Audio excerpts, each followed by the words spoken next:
In this week's episode of Let's Talk About It, we're going to give our review of the movie Honk for Jesus, Save Your Soul. How are Black Christians responding to this movie? And what does this movie invite us as the church to think about? And in our relationship segment, we're talking about cross-generational relationships. Why can they be so hard? And how can we have healthy relationships across generations? You're here. You've joined us. Let's talk about it.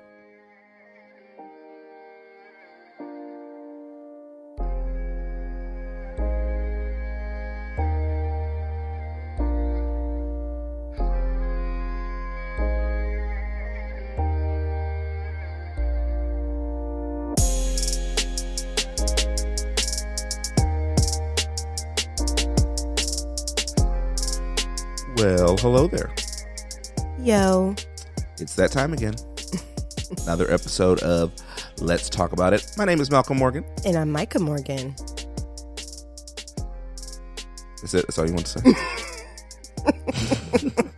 I guess we didn't plan who was going to ask who, how they're doing. How are you doing today? Oh, I'm doing all right. Yeah, man. You know, it's the weekend. It's the time when most of our Western culture allows us to rest. Yeah? You know? It's a thing? Yeah. Here and there. Yeah. How are you? Doing all right. You know, we're recording this on the weekend. It's been a fun weekend. Mm-hmm. You know, church activities, social activities. Mm-hmm. Mm-hmm. Getting ready for the week that is. The week that will be. It's like a philosophical question. The week that is. Is it? Does your week start on Sunday or does it start on Monday? Is it philosophical or is it cultural? Because I think. I think it's both. Oh. So what are we talking about today, babe? Oh, you know, light stuff. Very light and fluffy stuff. That's how we do it. That's how we do it. This whole Honk for Jesus, Save Your Soul, it was very interesting watching it evolve on Twitter. Mm-hmm. It was like, in the beginning, I think a unanimous kind of excitement because if I'm correct, Jordan Peele has his company produced it. Yeah. I think he's listed as a producer or as a producer. Yeah. So he's got some involvement in it. Mm-hmm. But then also just the content. Like they were like, oh, okay. Here we have a movie that looks like it's going to be doing some exploration of Black Christendom. Mm-hmm. And then of course you had Sterling and Regina. So it was just like from the beginning, folks were like, oh, I have to see that. And then maybe like the first 2 days that it was out, it was just like very vague commentary that at least I saw on my feed. Like, wow, that was wild, y'all. And then that is when a lot of the Black church, I think maybe like 4 days out, began to, you know, voice some concerns, which we'll talk about today. You see an interesting thing with certain movies and television shows. There's a window where there's the people that have seen the trailer and going to go see the movie, and then there are people that are waiting for somebody to like suggest the movie, and then there's the people that are responding to the outrage or lack of outrage to go watch the movie. Indeed. And then you have your fourth group of people who I think are maybe the peacemakers or the folks that like to kind of tread in the middle and try to pull out the nuance. And ain't nobody here for that, especially on Twitter. We want the extremes. Those 240 characters are not for nuanced conversation. They're for outrage and curated misunderstandings. So guys, this is your warning. If you have not seen the movie, we are going to spoil it for you. Yeah, quickly. So if you need to leave, go leave, watch the movie, and come back. Mm-hmm. If not, if you don't care about spoilers, stay with us. Sit down, get comfortable, have a glass of whatever beverage you would like. Whatever beverage. And let's talk about this thing. Let's do it. So Honk for Jesus is based off of, I believe, a short film. I heard about it initially when the short film was in a film festival. I forget which one. And the reaction to it was pretty pretty positive and pretty strong when it happened. And so I immediately start looking to see, when will I be able to see this? And then I saw that it got purchased and that Jordan Peele's company was going to be involved. I was already excited about the movie, but that made me more excited about the movie. And so then we kind of see the casting, Sterling K. Brown and Regina Hall. Perfect casting for this. I mean, come on. It doesn't get any better than this. But the movie centers around a couple, First Lady Trinity Childs and Reverend Lee Curtis Childs of the, and I love this name, Wander to Greater Paths Church. Whoever thought of that name, it's so perfect. Chef's kiss. That's what you get for that. And they are in the midst of a scandal. Yeah. A scandal. And this movie is essentially them shooting a documentary trying to show their comeback, trying to not really give their side of the story, but show their efforts to rehabilitate their image and return their former megachurch to its former glory. Well said. So, once again, spoiler, Lee Curtis appears to be having relationships with young men that is either connected to the church or that he's meeting through the church. And they are not, and they are of sexual nature, I guess. They don't really fully... Yeah. They imply, but they never really fully say what happened. And there's also this extra element of, I guess he's obsessed with purchasing them things. Yes. His whole thing is that I'm trying to help these young men and give them access. And so I don't want to get into that yet. There's one specific instance where we kind of see his how he does this. So yeah, it's definitely a grooming situation where he's taking these vulnerable young men who are in need of his help, and he uses that as an opportunity to take advantage of them. Yeah. So where we want to start? I think where we want to start is there seems to be an immediate disagreement between Trinity and Lee Curtis in terms of what the documentary is for, or at least what they want to accomplish through the documentary. Yeah.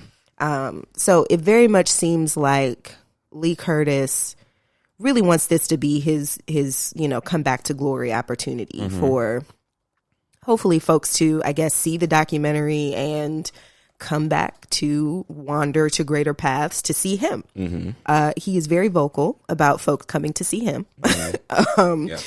Whereas Trinity, it's interesting because there's some moments where she talks directly to Anita, the documentary director, who's, behind the camera. So we never see Anita. We hear her voice a few times.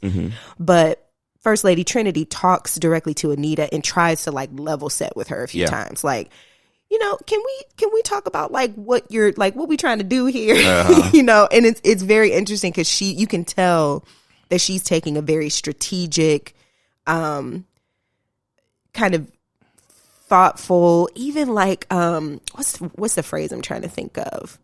That she's trying to do some damage control through the documentary. Yeah. And that's very much not Lee Curtis. He's trying to air out all the dirty laundry. Well, not air out, but he has no desire to hide anything, it seems. Well, that's one of the interesting things about the documentary, or that once again, we're talking about what's happening within the movie. This is not a documentary. Please do not take this as a documentary. It is not.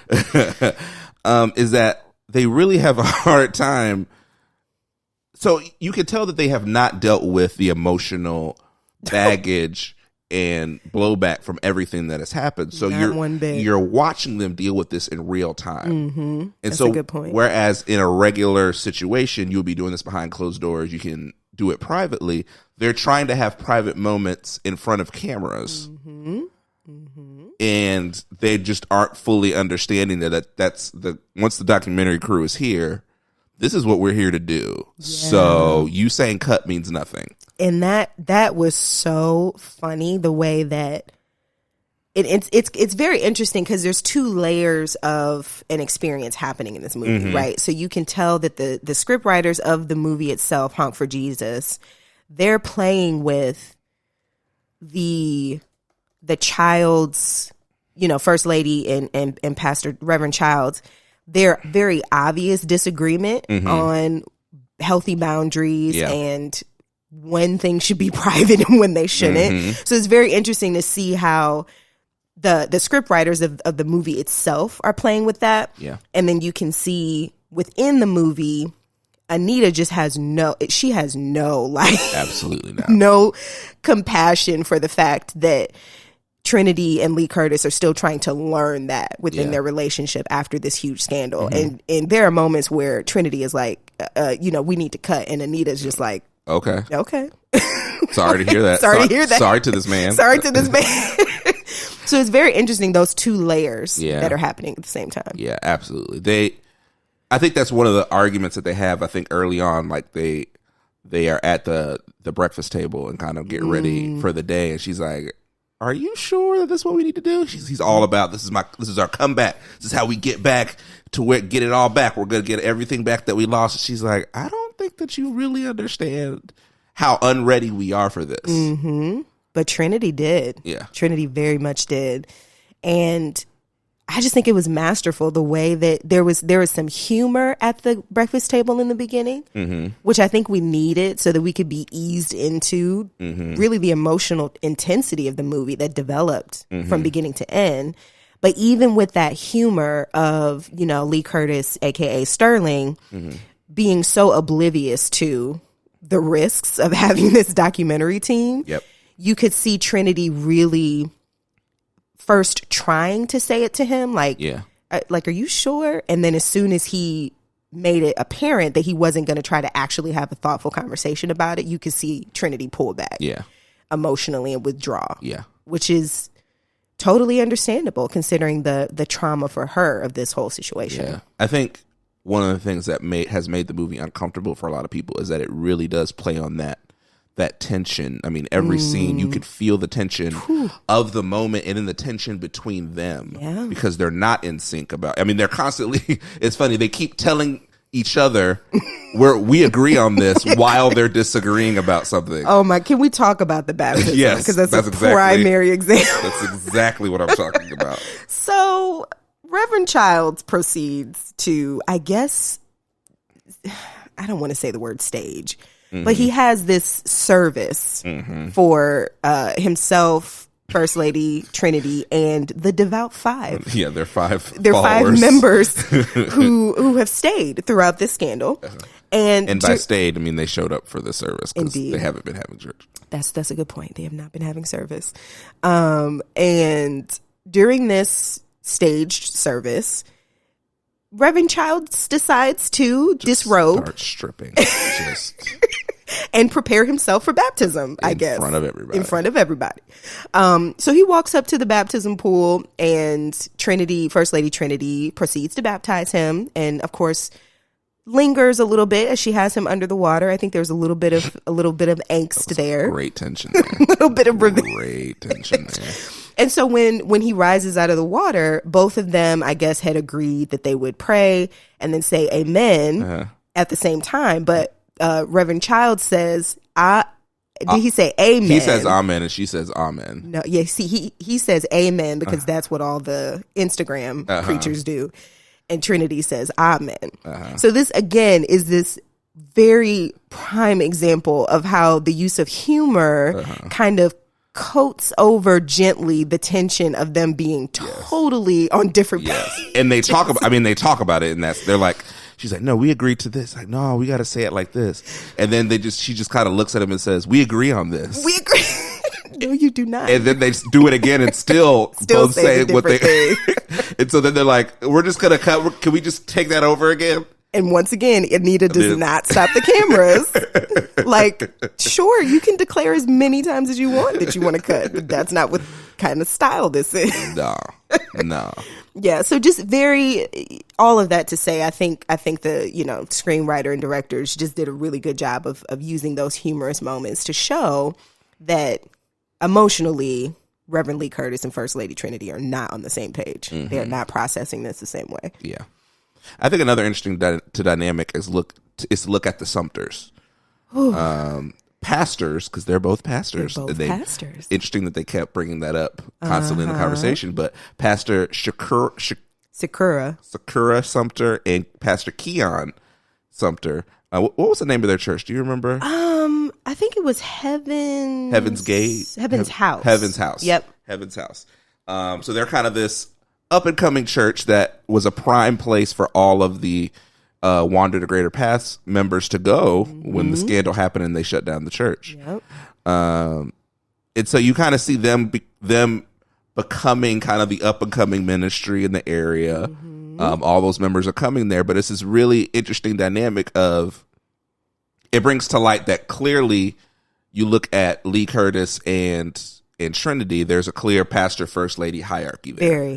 Very, but with them, they're very open about this being a co-pastor situation. We both preach, we both have leadership here, and that creates some interesting dynamics within them, because I think one of the unspoken things is that Trinity looks at that and says, I'm a little bit jealous of that. Oh, absolutely. I'm a little jealous of that. And then on top of that, they're taking their members and not so subtly doing it in front of their face. Look, Shakura, the ways in which she verbalized her apathy about this situation, it was masterful. So I know, for Twitter folks, Black Twitter in particular, they were celebrating the fact that this was our beloved, oh goodness, what is her name? Oh, Nicole. Oh, how do you pronounce her last name? Bahari, I think, from Black Mirror. She's from Black Mirror. Man, look, it was so funny because what I saw was some of Black Twitter being like, "Dang, man, I'm glad she was able to make a comeback after that." If you haven't seen, I think it's in the last season of Black Mirror. First episode, I think. First episode. Yep. With Anthony Mackie. Cheekbones. Yes. Yeah. Well, he has nice cheekbones. It's true. That's all we see when we see him.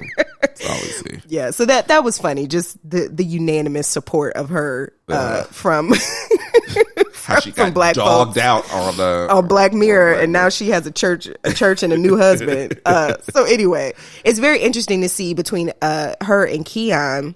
Keon was still very much smitten with Reverend Childs and First Lady Trinity, whereas Shakura was like, look, man, it's rough, but we gonna be here to catch these members though. Right. We really pray for them and that God's got them, but anybody that's ready to come over to exactly over with us, come on with it. So I thought it was interesting to see that generational interplay between the two, because it was a clear symbolism for kind of Gen X / Boomer Black church culture, and then millennial Black church culture for the Sumters, and how even within millennial Black church culture, there's kind of a dichotomy where there's a lot of folks who still very much, just openly revere and appreciate and even emulate, older Black church leaders.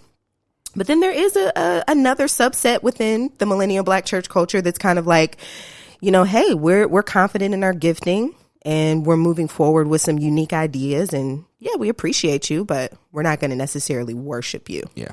I think that's another thing that it represents too, is to not want to feel like you're being passed by or passed over.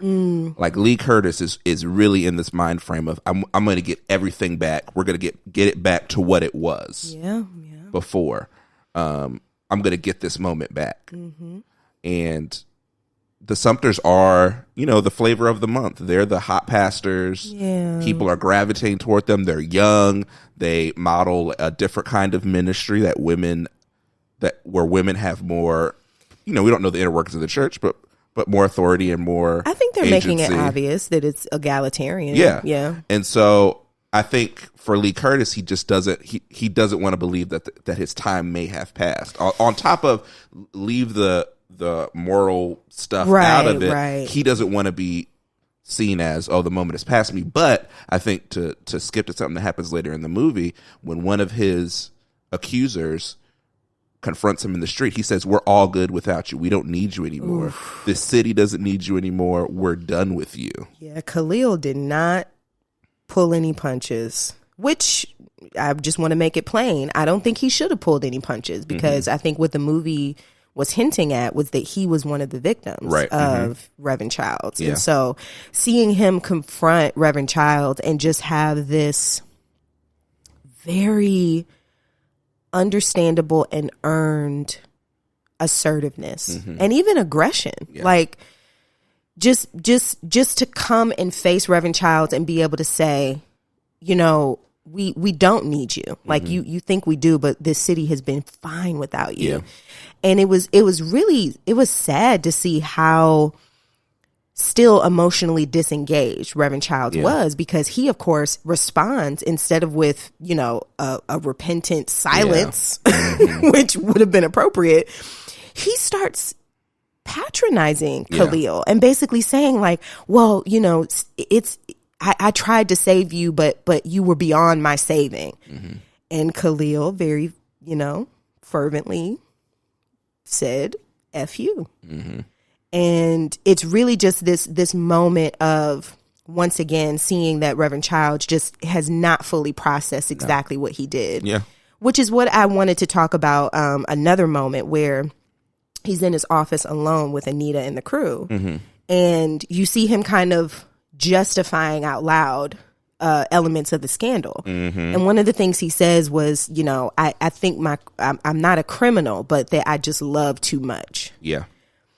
And it's so interesting because this once again shows that he just does not understand that he's abused his power, and that the act of abusing your power in and of itself was the crime. It wasn't like you, of course. Okay, so if your motivations were generosity, you still overstep boundaries. You still manipulated and intimidated young Black men into, you know, romantic relationships with you. That is criminal. Yeah. But he just really was not.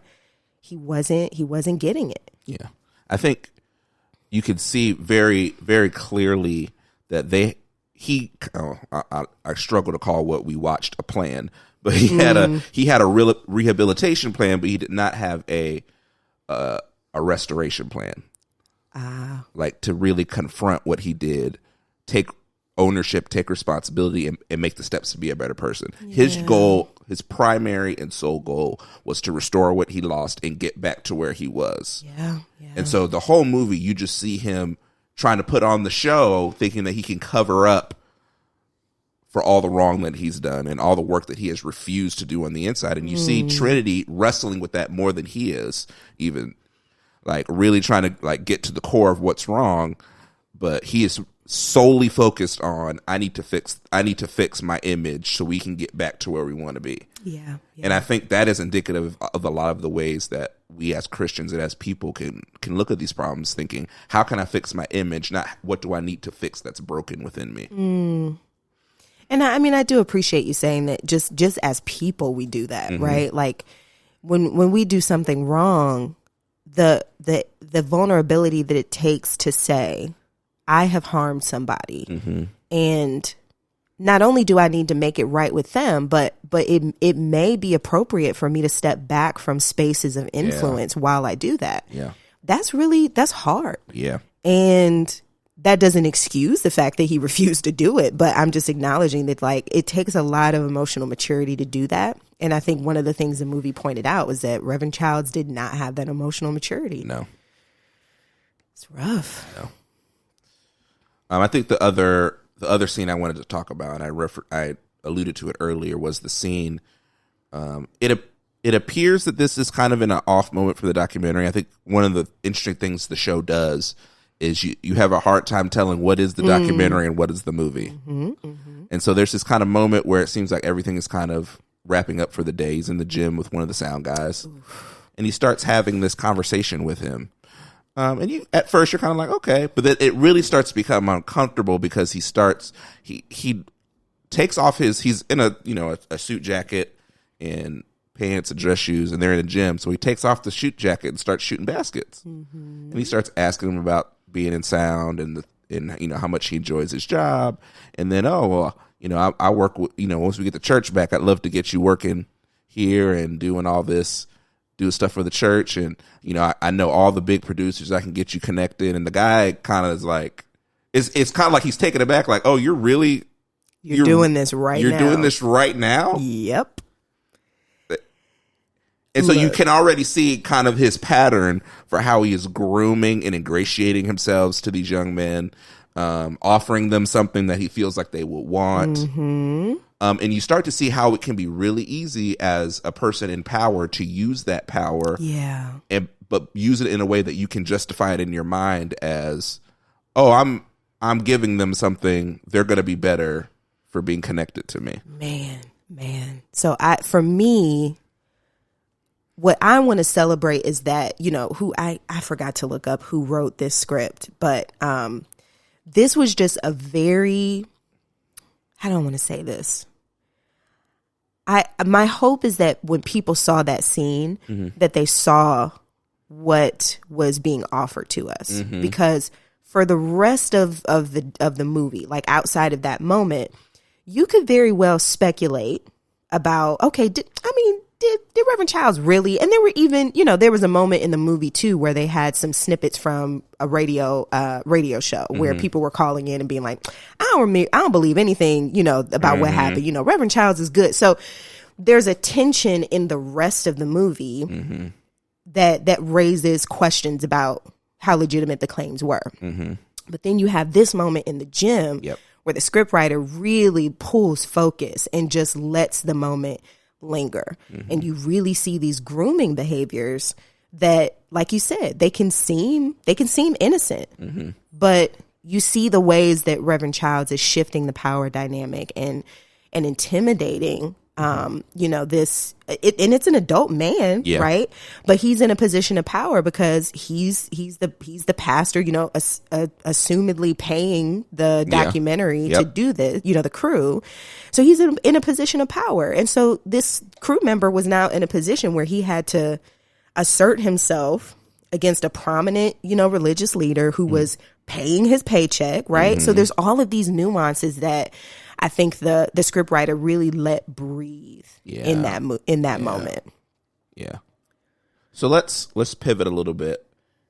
Let's talk about some of the reaction to the movie and kind of the larger thoughts. So we did see a lot of, I think, varied reaction from Black Church Twitter, I guess we can call it.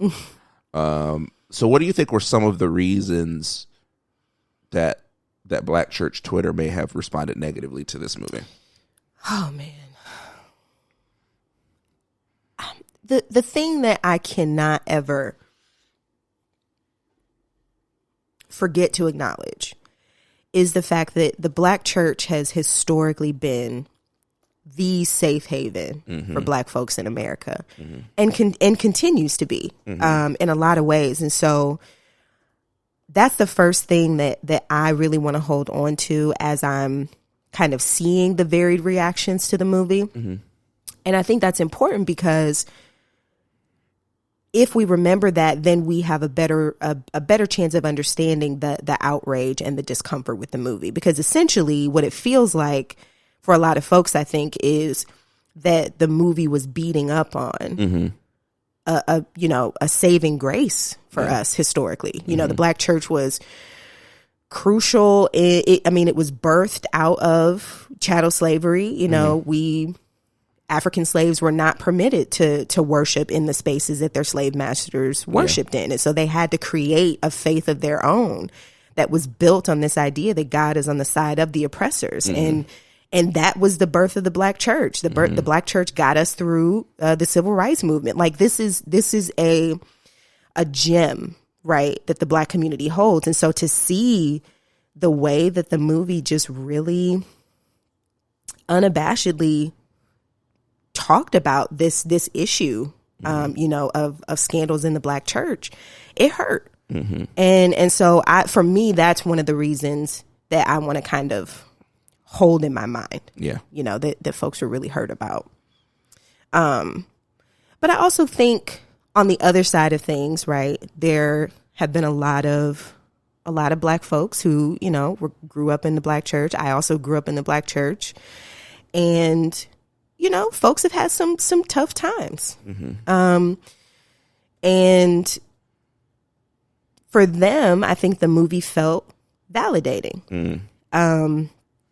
And so, you know, between those two groups, there was really a lot of what I saw, a lot of kind of tension, right? That on the one side, you have folks saying, you know, this is incredibly inappropriate. This is irreverent. You know, I'm not watching this. I'm not supporting this. Mm-hmm. But then on the other side, there were folks saying, but no, this movie pulled out some really important things that we actually need to talk about. Yeah. And that's not us saying that, you know, speaking for this other side of Black folks, that's not us saying that the movie was like a commentary on all Black churches, right.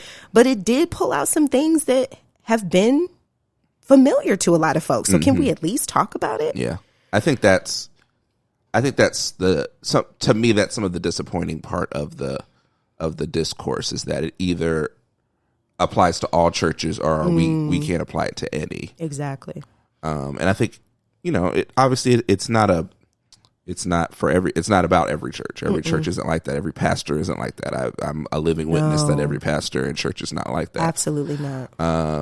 But I think it should be forcing us into having some tough conversations about some of the things, and some of the things that we allow in church culture and that we have just accepted and let roll and let run. Like, I remember, I'm thinking about, I wish I could remember the show, but this guy gets into an argument with another parent because he makes fun of his son. The guy makes fun of his son, and then they kind of get in an argument. He can't really understand why. She's like, well, what did you do? She said, well, he made a joke about his son, and we laughed. I made a joke about my son, and we laughed. And then I made a joke, and then he got upset. He's like, so you don't see that you can make fun of your son. He can make fun of his son, but you can't make fun of his son. And so I think part of that in this example is we shouldn't be criticizing this thing that we love, that birthed us, that shaped us, that formed us. How dare we? How dare we even act like this is an imperfect place? Yeah. And I think that's hard for a lot of people in the Black church because we hold it so dear, because we hold it so tight. Even for me, I have a lot of difficulty having good critical conversations because I'm afraid that people will look at that and say, oh, you hate the Black church, which is far from the truth. The Black church made me. I'm not who I am without the Black church. Yeah, man. But there are some things that I wish we could critique and fine tune and work on and be willing to have those tough conversations about. Yeah. Yeah. And I just want to acknowledge the hard emotional space, right? Like you feel protective over the things that you love. Yes. Yes. But I guess what I wish is that, you know, healthy, curious discourse, and even discourse that holds people with power within the Black church accountable, that wouldn't be seen as inherently harmful. In my mind, we critique and we call folks to, you know, growth because we love them. Yeah. And so I really do. I feel sad about that because I think we miss out on listening to folks who are essentially saying like, look, yeah, I know the movie was rough, but I've had experiences like this in the church and I haven't felt listened to. Yeah. I haven't felt affirmed, and you're actually doing it to me again because you don't like the movie. And it's been hard to see that. Yeah. We could really talk some more about this movie, and we're already getting a little long. So I do want to talk about the last scene before we go. And I guess it's the second to last scene. Is where they're trying to ramp up to their first Sunday in the new building, and Pastor Charles is like, we need to do something and he has his wife do a mime on the side of the street as people are driving by. In full face makeup. And so you kind of have this, so we kind of alluded to this already, but one of the victims comes up and they have this big explosive reveal. And First Lady Childs runs off to the church, and finally we have this big moment where she finally kind of lets loose all of the things that she's been holding in. And I think, to me, what's super interesting about this scene is that in the whole movie, Lee Curtis is deflecting. Mm-hmm. But in this moment, this is the first real taking ownership of this. She literally looks to the camera and says, I know this is messed up. I know what my husband did was wrong. I know that this is just a completely messed up situation, but it's my situation. It's mine. This is my church. This is my church. This is my husband, and I will kill him before I leave him. She felt that too. Oh man, I mean, you and I love talking about the ways that the directors use the cameras. Mm-hmm. And what was amazing about this moment is it begins with, so everyone chases First Lady Trinity back to the church. And from the beginning of the scene, Reverend Lee Curtis attempts to console her. Mm-hmm. And you see her, don't touch me, and pushes him out of the frame. Mm-hmm. And so for a solid, maybe like 5-6 minutes, it's just Trinity in the frame. Uh-huh. And if I'm not mistaken, there's only a couple of other times in the movie when she's in the frame alone. Mm-hmm. And I think that's been intentional to really drive home this point that Reverend Lee Curtis doesn't really make a whole lot of emotional space for her. Yeah. And so now she's got center stage, but she's in full face makeup. And so the symbolism of her unfortunately being positioned constantly as this martyr for Reverend Lee Curtis's ego is showing up in clown makeup. Yeah. Like that's the symbolism of that. And for me, I'm just like, bro, like I wish everyone could like peel the curtain back and just see how between the director choosing to push Lee Curtis and everyone else out of the camera frame and, costuming, choosing to keep her in the face makeup, and like those two elements really working together to show that First Lady Trinity has not had emotional control until this very moment. Mm-hmm. Yeah. I mean, it's such a... There's so much more I wish we could talk about. Like, we got to do a second episode. We might have to do some like bonus content on this. Yeah. Because there's a scene with her mom that I think leads into this extremely well. And then there's another moment in that conversation where the director of the documentary says, well, why don't you just leave him? And then they immediately go to Lee Curtis. He's like, why would you say that? Bruh. Why wouldn't she say that? Have you been around for the last year? Like, really? It's a whole so good. Here's what we'll say about the movie, guys. I think it would be disingenuous and not right for us to say this movie could be triggering, and probably is triggering to a lot of people. Yeah.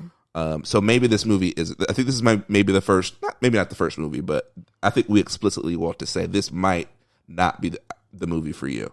We do believe that there's some great conversation and introspection that can come from this movie. Mm-hmm. But we also recognize that this can be really triggering for a lot of people. Yeah. Yeah. And for a few reasons. So, if you haven't seen the movie yet and you're someone who has survived, a sexual abuse history, or you're someone who survived spiritual abuse, I really encourage you to just take some discretion in terms of, okay, do I need to watch this with somebody I trust, or do I just need to not watch this at all? Because I think it could be triggering for those two reasons in particular. Absolutely. So take some time. Don't feel like you need to see it right away. Yeah. If you feel comfortable seeing it, if you feel like you could be triggered by this, I would probably say stay away from it for a little while or at all. Yeah. But I think for a lot of people, it could be a restorative thing for a lot of people. Allow you to kind of feel seen and heard in a moment, and give some language to some of the things that you may have experienced or noticed in the church. There's just so many layers to this film. I think for most people it's worth a watch, but maybe it's not for everybody. Yeah, that's legit. So one of the significant things we talked about this movie was the not so subtle rivalry between the Sumters and the Childs, these two different generations of preachers. I believe this is set in Atlanta. They don't super make it clear, but it seems like it's Atlanta. It feels like it, yeah. And so this kind of sparked a conversation for us talking about cross-generational relationships. There's one scene where you kind of see the Sumters and the Childs together, and you can kind of feel the strain of of the Sumters trying to be like, oh, well, we can definitely help y'all. And they're like, oh, we don't need no help. We're good. Thank you. We're good over here. Meanwhile, back at the ranch, Right. yes, you do. They're not good. Your life's in shambles, but that's fine. So we wanted to talk a little bit about cross-generational relationships. So let's start off with a big question. Yikes. Why can these be so hard? Well, very easy question. Thank you. No, I mean, look, I will just speak for my own generation. I'm a millennial, born in 1990, and I've had a very different experience than Gen X and boomers, right? Like, I've had a completely different relationship with technology. I've also, in terms of the relationship that I had with my mom was a single mom, superhero, raising 2 kids by herself with the help of my grandma. But she was, emotionally present and like involved in my schooling. And so I think there's just some elements of my experience as a millennial and for a lot of us as millennials that are just very different from Gen Xers and boomers in particular. And so right off the bat, one answer to the question is just that our perspectives have therefore been shaped very differently in terms of what's important, what's valuable. I know one thing that comes to mind in terms of differing values is that a lot of us millennials are kind of like, look, we are beginning to notice how important our mental health is. And we just do not want to just grit our teeth and like run ourselves ragged into the ground just because we can. But what I have heard from a lot of, older folks is just that, look, you got to do what you got to do. Like, you got to pay your bills. Everything is not just going to be handed to you. And so, again, like, it's a differing value kind of thing, right? But the other thing, too, that I think can make these relationships hard is that there is a different set of fears. So when I say that, what I mean is that, so for my generation, I think we're used to having to submit to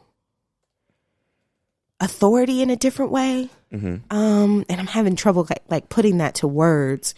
But what I notice about the older generations is that I think what I've experienced of them is that they've worked so hard to get into a position of authority. And so one fear that I think they legitimately feel is that they will be pushed out altogether by younger generations and that they won't have any influence over the spaces that they're in. And so for me, I try to really sit with that differing kind of fears and remember them, because I think that's a legitimate fear. Like, if you've worked so hard to have a space in the workforce where you have authority, if you've worked hard to have influence in the educational field, and then you start seeing millennials come through and they're just kind of like getting leadership positions and like, starting businesses of their own, it makes sense that fear can kind of well up for some older folks. Yeah, I really identify with what you just said.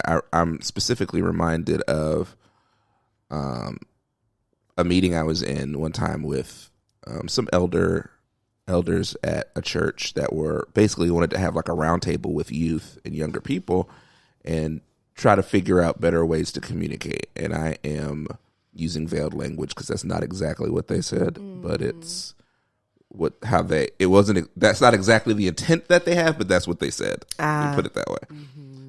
What they really wanted to do was find a way to control the youth to do what they wanted them to do. But they veiled it as, how do we reach them? And so I remember sitting in this meeting and kind of trying to give some real insight, and somebody just at one point getting up and saying, I just want to know how to get y'all to listen to me when I tell y'all to do something. And I'm like, okay, so this is kind of what we're doing here. And one thing that really stuck with me is I remember older gentlemen kind of got up and said, in my day, you waited your turn. And so you guys could be involved, but y'all need to wait your turn. Oh boy. And I think that's a real thing when we talk about generational relationships, and we saw it in the movie that we just talked about, they feel as if they've waited their turn and it's their moment, and their moment is not over yet. Yeah. And until they are ready to hand the baton over, you just wait until I hand it to you. If I hand it to you, or you pick it up when I drop it, whatever. And I think that's a real fear. They don't want to be pushed out. They don't want to be told that their moment is over, that their moment in leadership, their moment of influence is over. They want to run the race as long as they can for as far as they can. I mean, the example I think of is like athletes. It's hard for athletes to come to terms with that they're not the best anymore. I don't want to get too deep into it because I know Micah doesn't, super follow sports. But for elite athletes especially, you get to a certain point in your career where you're really living off the respect of your past abilities. But physically, you're not the same player. You can't do the same things. You can't impact the game the same way. And sometimes it's way after you're past your prime that you realize, oh, I needed to make some adjustments and it's too late now. But I still want to be the guy that they go to at the end of the game. I still want to play the most minutes. I still want to take the big shots. Where there's other people on your team that could probably help take some of that load off your shoulders, and really it would be better for the team. So I think that's kind of the example I think of when I think of why these fears become so real for people, because you don't want to believe that your moment is over. No. You want to think that it's going to go on and you're going to be able to walk off into the sunset at your peak, but that's just not the real thing that happens.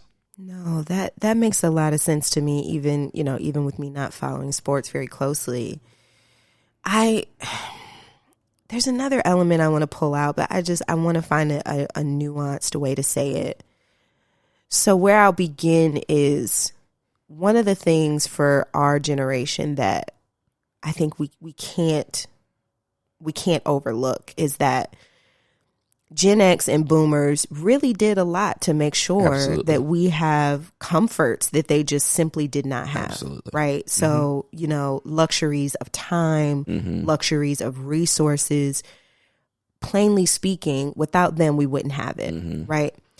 But one of the things that we also, like a byproduct of that we got as millennials, is extra time to really become more in tune with our emotional life and to really develop a skill set that I think, maybe for younger Gen Xers it has become typical, but a skill set of self-awareness that I think it's pretty new, starting with younger Gen Xers and millennials. And so I want to pivot here and just say, I'm not saying that, all Gen Xers are not self-aware, all boomers are not self-aware. But what I am saying is that there has been a very distinct shift in the luxury that millennials have had to invest in being in tune with their internal world. And so because of that, I think there's just an interesting cross-generational conversation I see a lot where millennials will try to point out maybe an element of emotional health or unhealth in older folks, and to just kind of say, like, look, I've spent a lot of time on this myself. Yeah. And I've seen the ways that this kind of unhealth has shown up in me. Yeah. And I just want to gently point this out to you because I can kind of see that you're doing the same thing. And because Gen Xers, older Gen Xers and boomers have had to grit their teeth and hunker down, and they didn't have that same luxury the millennials have to do navel gazing and figure out stuff. Yeah. And so what you see a lot of times is them being you don't know what you're talking about. I'm just fine. Yeah. And so millennials, we throw up our hands okay, well, I tried to tell you that, this is one of the reasons why we can't have this conversation. So it's very interesting seeing how something that us millennials have been given, right, this luxury of time and self-awareness, there's some ways that we're trying to give it back to Gen Xers and boomers, but I see it in a lot of situations they're maybe not able to receive it fully. Yeah. Oh man, which direction I want to go? So this made me think of this video I saw on social media this week. And it's a video of Felicia Rashad. And I've only seen clips of the video. I haven't watched the whole thing, but it's her talking about how she wouldn't change how she was raised, how her mother raised her, made her who she is. And you know, even the things that are negative or that were hard for her, she wouldn't change because that's what made her who she was, essentially. I hear that. And so part of me was like, yeah, you know, that's admirable, right? And then I thought about it some more. And it just made me think of kind of this dynamic within, especially cross-generational relationships, where it's like, well, I turned out fine. Like, you know, we look at the debate about whether or not you should use corporal punishment on your children. Well, I turned out fine. Okay. Define fine, first of all. Let's dig into that a little bit more. Indeed. But I think we should always be looking for ways to grow and tweak and how can we do better, not just repeat the patterns of the past. Yeah. And I think that's one of the things. I think that our generation has very much been unwilling to repeat the patterns of the past just because. Yeah. We want to understand why. We want to understand. I think, especially during the pandemic, it forced us to do a lot of internal work that we would not have had time to do. True. Otherwise, we were not as busy as we were. We were stuck at our houses, literally looking at our navels and being like, "Oh, that's new. That's new." So I think that's part of that, is that we're not really just going to keep doing these cycles of things because that's what is expected of us. We want to understand the why of it, and we want to improve it and do better. Yeah. I think a conversation that we hear a lot within our generation is, well, I want to improve upon what my parents did. I want to take what they did and take it to another level, whatever language we want to use. Right. And I think for us, that means a little bit more, for lack of a better word, we're doing a lot of deconstructing of our pasts and how we can be better and come out on the other end of it better. Yeah. And I think for older generations, I think what I sense is that maybe that's being received as an insult. Yes. That oh, there was something wrong with the way that we were raised and the way we did things. And I, you know, I mean, I'll just speak for myself. That's not how I'm experiencing my own commitment to growth. I think what I'm experiencing is that for each generation, you had what you had. Like, you just did the best with what you had. Yeah. And I honor that. And I also want to take that and create the best version of myself out of that. And hopefully be able to give that to, you know, Gen Z and younger. Right. But I think it's been helpful for me to remember that when older generations do see us talk about, as millennials, wanting to do things better, that maybe it would be helpful for us to say on the front end of those kinds of declarations that, hey, we honor what you gave us and what you went through, and we honor that you did the best that you could.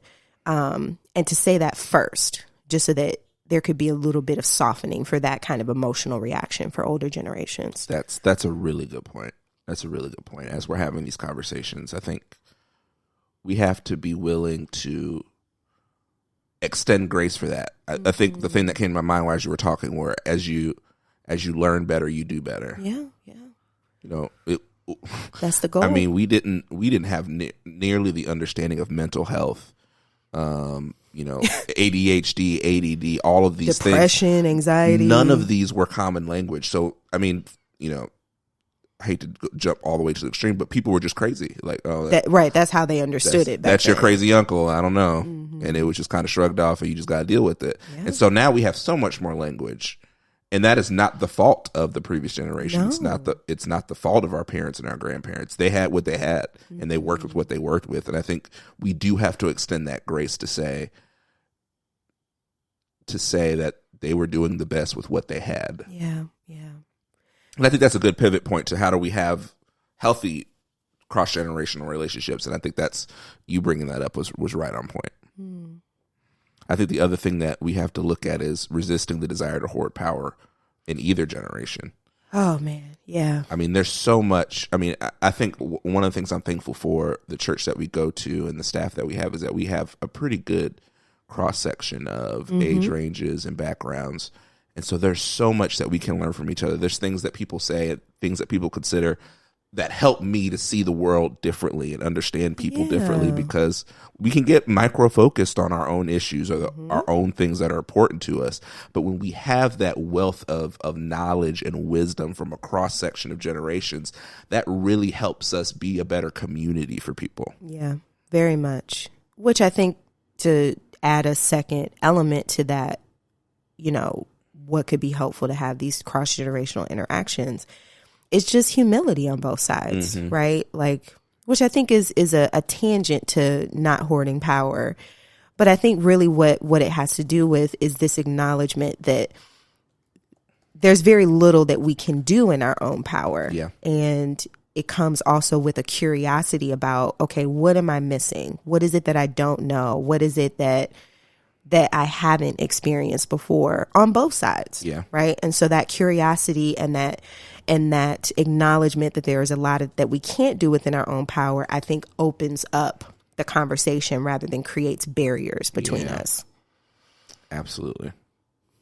But I think too, also what can help us have healthier cross-generational interactions is at least being curious about our emotional reactions to one another. And really what I'm talking about is not the polished ones that you choose after you done process with a friend, but like those knee-jerk reactions, right? So for millennials, being honest about, the frustrations that we feel, being honest with ourselves, right? The frustrations that we feel, maybe even some feelings of feeling dismissed by older generations. But then also on the flip side, my hope is that older generations will be honest with themselves about the fears that they feel, right? Fears of being pushed out, pushed aside.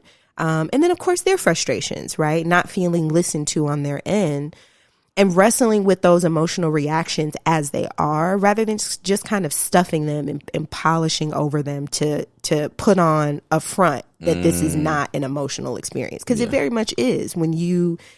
I see it in the workplace. I see it in the church. When you try to have these cross-generational interactions, there's going to be an emotional kind of space happening at the same time of whatever task that you're doing. And I think it's important for us to be in tune with our own emotional experience of that. I think that's a good way to wrap up. I think so too. This conversation. So, Micah, give us our review. What did we learn today? What did we learn today? Oh boy. Or what did we talk about today? Sorry, I don't want to. I was about to say, Honk for Jesus, Save Your Soul. Was it a learning experience? So what we talked about today was Honk for Jesus, Save Your Soul. Really exploring the things that it encouraged us to think about and be thoughtful about, and the really cool ways that the screenwriters and the directors used their tools to create this cinematic experience to do that. And then we, of course, continued in our relationship segment by exploring cross-generational relationships, what makes them difficult and what could perhaps make them a bit healthier. So, of course, this is always a beginning of the conversation. We don't ever want to, this is a foundation. It's the roots. And we don't ever want to stop it here. So we encourage you, dear listener, to continue the conversation. So you can do that with us on Twitter by using the hashtag #TalkAboutItPod. Or you could @ us directly. So you can follow me or mention me at J. Marie Morgan. And where can they find you, Malcolm? I am on Twitter and Instagram as at Malcolm DOT Media. MALCOLM DOT Media. And that's on Instagram and Twitter. Indeed. Is that it? I think we did it. You guys, we know this is a long episode, but we appreciate you guys for listening, sitting with us. We do this for you. We really do. We do. We enjoy talking to each other. I mean, we do this. We have these conversations anyway. It's true. So it just makes sense to record it. Hit the record button. But I'm Malcolm Morgan. And I'm Micah Morgan. And we'll see you all next time.